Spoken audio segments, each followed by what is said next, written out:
जैसा कि आपको पता है कि पिछले करीब 50 दिनों से बिहार बदलाव यात्रा के तौर पर पूरे बिहार में हम लोग जाकर विधानसभा और प्रखंडों के स्तर पर बैठकें कर रहे हैं। ये क्यों किया जा रहा है?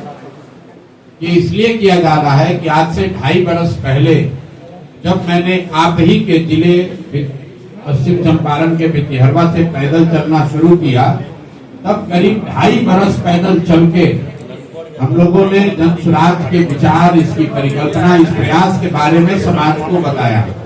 ये बताया कि बिहार में जो गरीबी है, जो अशिक्षा है, जो भ्रष्टाचार है, जो पलायन है, इन मुद्दों को समाज के लोग कैसे एक साथ आकर गांधी और बाबा साहब के आदर्शों पर चलकर कैसे वो इससे एक रास्ता निकाल सकते हैं।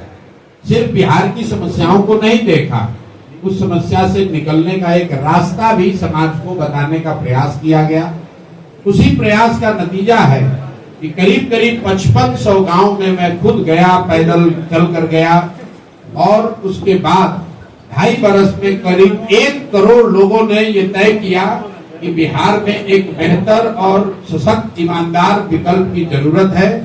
और 2 अक्टूबर 2024 को सबने मिलकर एक दल बनाया जिसका नाम आप और हम जन स्वराज के तौर पर जानते हैं।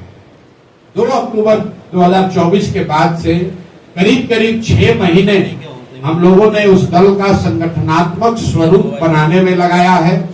आज मैं आपको यकीन से कह सकता हूं कि बिहार में राजनीतिक संगठन के तौर पर जन स्वराज से बड़ा राजनीतिक संगठन कोई नहीं है। आपके पास विधायक मंत्री ज्यादा हो सकते हैं, आपके पास सांसद हो सकते हैं, लेकिन कार्यकर्ताओं और सदस्यों के तौर पर जन स्वराज आज बिहार का सबसे बड़ा आउटफिट है। भाजपा का यहाँ दावा है कि उनके करीब करीब 70 लाख प्राथमिक सदस्य हैं। जन स्वराज को 1 करोड़ लोगों ने मिलकर बनाया है, और बनाने के बाद हर महीना करीब करीब 3 से 3.5 लाख लोग बजाबता 10 रुपया पैसा देकर हर महीना जन स्वराज की प्राथमिक सदस्यता लेते हैं। तो पिछले महीने तक करीब करीब 1.25 करोड़ बिहार के लोग जन स्वराज से सीधे तौर पर जुड़े हुए हैं।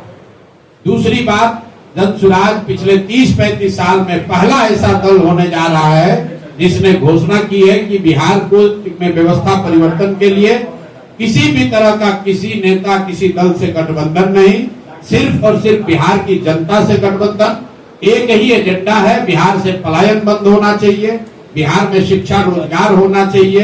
ये दल किसी जाति का नहीं है, किसी व्यक्ति का नहीं है, किसी परिवार का नहीं है। आपको ये दिख सकता है कि आज प्रशांत किशोर इसके अगुवा के तौर पर देख रहे हैं, लेकिन मैं आपके सामने दावे के साथ कह रहा हूं कि आप कुछ वर्षों में वो दौर नहीं देखेंगे जब प्रशांत किशोर से भी काबिल लड़के इसी बिहार के मिट्टी से निकलेंगे और वो प्रशांत किशोर से ज्यादा नाम, प्रतिष्ठा, इज्जत और जनता का समर्थन जन स्वराज के प्लेटफॉर्म के जरिए हासिल करेंगे। यही जन स्वराज का उद्देश्य है। बिहार में व्यवस्था परिवर्तन हो, लेकिन वो परिवर्तन किसी परिवार के द्वारा नहीं, किसी जाति, किसी व्यक्ति विशेष के द्वारा नहीं, बिहार के हर उस व्यक्ति के सामूहिक प्रयास से हो जो बिहार में एक नई राजनीतिक व्यवस्था चाहता है, जो ये चाहता है कि आने वाली पीढ़ियों को कोई बिहारी कह के गाली ना दे। हम लोग, आपने देखा होगा पिछले 2.5 वर्ष में मैंने बिहार में एक चीज प्रस्थापित करने की कोशिश की है कि किसी दल का, किसी व्यक्ति का, किसी नेता का नारा नहीं लगाना है। ये बात बहुत लोगों को समझ में नहीं आती है कि मैं जय बिहार, जय जय बिहार क्यों कहलवाता हूं। वो इसलिए कि बिहारी शब्द ही गाली बन गया। बिहारी कहे जाना अपने आप में शर्म की बात हो गई है। तो ये हम लोग का संकल्प है, और हर बिहारी का ये संकल्प होना चाहिए कि जब तक बिहारी कहे जाना गौरव की बात न हो, तब तक बिहार को इस दुर्दशा में पहुंचाने वाले नेताओं का, दल का कभी हम लोग नारा नहीं लगाएंगे।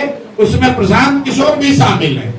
अगर हम भी पहले सजग हुए होते, हमने भी पहले प्रयास किया होता, तो शायद बिहार की ये दुर्गति नहीं होती।